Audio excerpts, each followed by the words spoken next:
ہوگا۔ بہرکیف یہ اللہ کا شکر و احسان ہے کہ اللہ تعالیٰ نے ہمیں اور آپ کو نیکیاں کرنے کا موقع عنایت فرمایا ہے۔ اللہ اکبر۔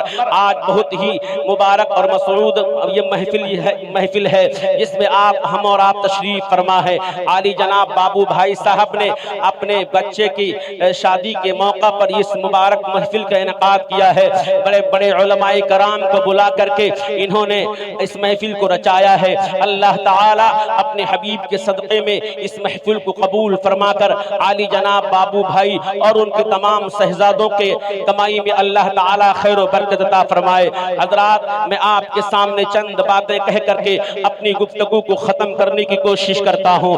اللہ اکبر۔ یہ ذکر رسول اللہ صلی اللہ علیہ وسلم ہے۔ میرے دوستو، اس محفل میں جو جتنے لوگ تشریف لائے ہو آپ خوش نصیب ہو، اس لیے کہ میلاد کی محفل میں بیٹھنے کے بعد میں جو دعائیں مانگ لی جاتی ہیں اللہ رب قدیر اس دعا کو قبول مقبول عطا فرما لیتا ہے۔ اللہ اکبر۔ اے میرے عزیز دوستو، رسول اللہ صلی اللہ علیہ وسلم کی پیاری محفل میں بیٹھ کر کے جو دعائیں مانگی جاتی ہیں اللہ اسے قبول عطا فرما لیتا ہے۔ اور اس محفل میں بیٹھنے کے بعد میں جب آپ یہاں سے گھر تشریف لے جاتے ہو تو میرے دوستو، اگرچہ آپ دیکھ نہیں پاتے ہو لیکن ان گنت نیکیاں اللہ تعالیٰ آپ کے نام اعمال میں درج فرما دیتا ہے۔ اللہ اکبر۔ ایک ایسا عاشق رسول ہے، ایک ایسا عاشق رسول ہے، بہت غریب و نادار ہے لیکن پھر بھی رسول اللہ کا پکا سچا امتی ہے، نبی سے محبت کرنے والا ہے، نبی سے پیار کرنے والا ہے۔ اللہ اکبر۔ لیکن وہ اتنا غریب ہے کہ کسی کی غلامی میں تھا، اس کے ماں باپ کی غربت کے مارے اپنے بچے کو بیچ دیا تھا۔ اللہ اکبر۔ اس غریب عاشق رسول، اس اللہ کے بندے جو ایک غریب تھا، کسی کی ملکیت میں تھا، کسی کی غلامی میں تھا۔ اللہ اکبر۔ ایک دن کا معاملہ تھا، اس کا اپنے مالک کے پاس بیٹھا ہوا تھا۔ مالک کہتا ہے اے میرے غلام سنو، اے میرے غلام سنو، مجھے کسی چیز کی ضرورت ہے، تمہیں بازار جانا ہوگا، مجھے کسی چیز کی ضرورت ہے، تجھے بازار جانا ہوگا، یہ چند روپیہ لے لو اور اس کو لینے کے بعد میرے بتائے ہوئے سامان کو خرید کر کے لاؤ۔ اب اس غلام مسلمان کے پاس ایک ہی راستہ تھا کہ اپنے مالک کا حکم بجا لائے۔ روپیہ لیتا ہے اور لے جانے کے بعد میں فوراً اپنے سفر کو اختیار کر لیتا ہے، بازار جانے کے لیے چل دیتا ہے۔ پہلے کے زمانے میں بڑی دور پر مارکیٹیں لگا کرتی تھی، ہفتہ وار بازاریں ہوا کرتی تھی، جس طریقے سے آج چوراہے قائم ہو گئے ہیں۔ پہلے کے زمانے میں ایسا نہیں تھا، بلکہ جو ہے ہفتے میں ایک بازار لگا کرتی تھی، اس علاقے میں ایک بازار لگا کرتی تھی۔ وہ غلام مسلمان اپنے مالک سے پیسہ لیتا ہے، چونکہ اس کا مالک مسلمان نہیں تھا بلکہ یہودی تھا۔ اللہ اکبر۔ لیتا نعرے تکبیر، نعرے رسالت، نعرے رسالت، علماء اہل سنت، حضور مفتی رفیق خنا پوروا صاحب قبلہ اللہ اکبر۔ ماشاءاللہ۔ آپ لوگ تشریف کیے، ان قریب حضرت خطاب ہونے والا ہے، ان قریب حضرت خطاب ہونے والا ہے۔ بہرکیف میرے دوستو، وہ غلام مسلمان اپنے مالک سے روپیہ لیتا ہے، بازار جاتا اپنے مالک کا سامان خریدنے کے لیے، لیکن راستے میں چلتا ہے تو کیا دیکھتا ہے؟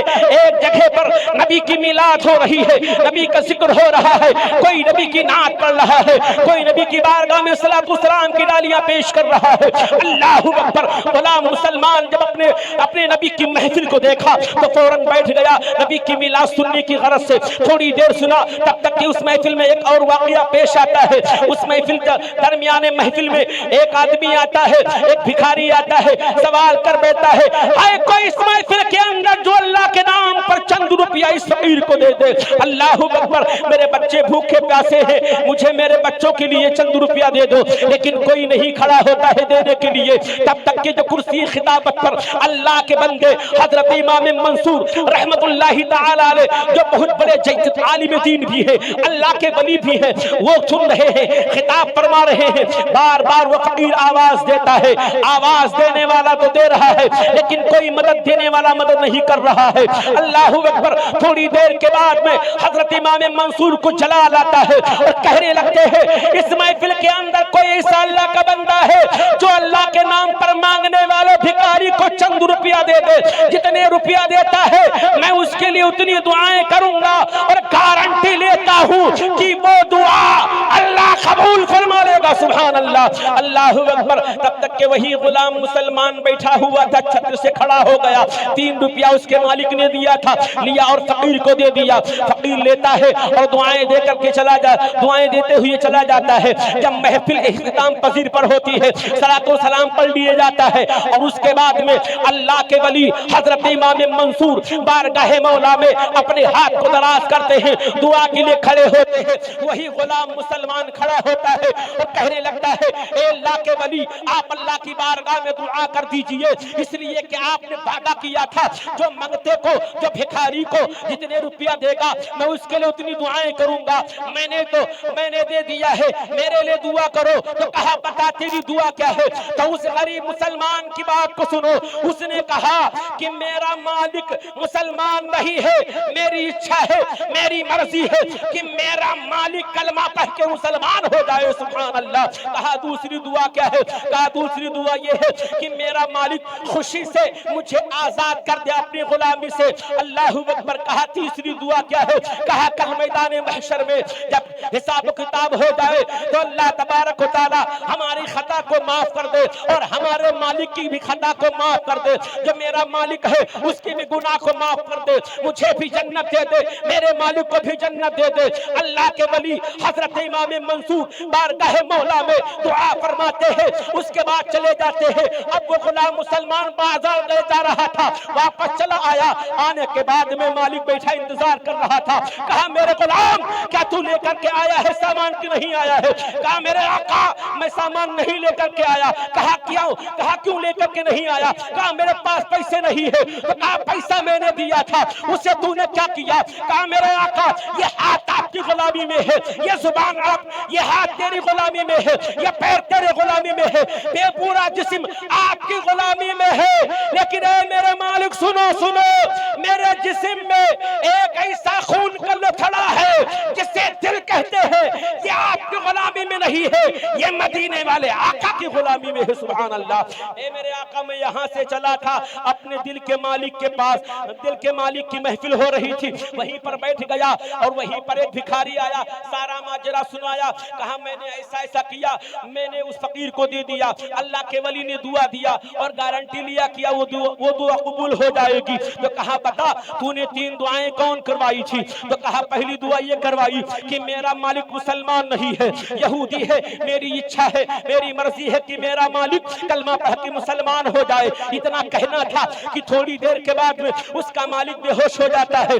جب خواب بے ہوش ہو جاتا ہے, تھوڑی دیر کے بعد میں جب ہوش آیا کلمہ پڑھتے ہوئے اٹھتا ہے لا الہ الا اللہ محمد الرسول اللہ. تھوڑی اس کے بعد میں جب ہوش آ گیا تو کہا بتا تیری پہلی دعا قبول ہو گئی, میں نے کلمہ پڑھ لیا ہے. کہا کلمہ تم کو کس نے پڑھوایا ہے؟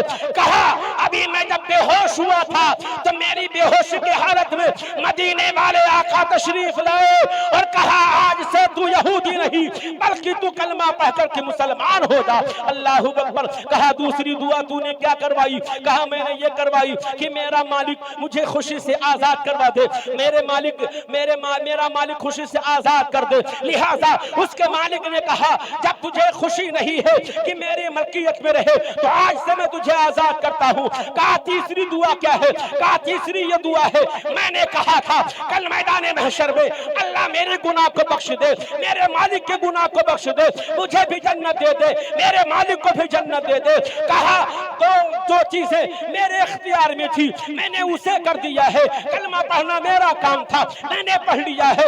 آزاد کرنا میرا کام تھا, میں نے آزاد کر دیا ہے. گناہ بخشنا اللہ کا کام ہے, جنت دینا اللہ کا کام ہے.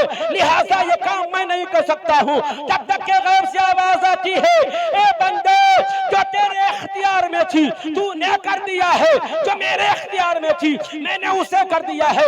میں نے تیرے مالک کے گناہ کو بخش دیا ہے اور میں نے تجھے جنت دے دیا ہے. اللہ اکبر. پتہ کیا چلا؟ نبی کی محفل میں بیٹھنے سے اللہ تعالیٰ دعا قبول فرماتا ہے اور اللہ تعالیٰ جنت عطا فرماتا ہے. لہذا میرے بھائیوں اس محفل میں تشریف لائے ہو تو علماء کرام کی ایک ایک باتوں کو سن کر کے جانا، بیچ میں بھاگنا نہیں، اس لیے کہ اب خطیب زمن ماہر علم و فن حضرت العلام حضرت علامہ مولانا مفتی رفیق خنہ پورہ تشریف فرما ہے، ان کی تقریر ہوگی، آپ سن کے جائیے گا۔ اس سے پہلے تقریر عظیم الشان تقریر آپ کو سن کے جانا ہے، حضرت قاری نسیم اختر صاحب قبلہ بھی تشریف فرما ہے، ان کی بھی نعتیہ کلام سماعت فرمانی ہے۔ میں اپنی گفتگو کو یہیں پر ختم کرتا ہوں۔ توبہ استغفار استغفر اللہ ربی من کل ذنب واتوب الیہ وما علینا الا البلاغ۔ السلام علیکم۔ کلمہ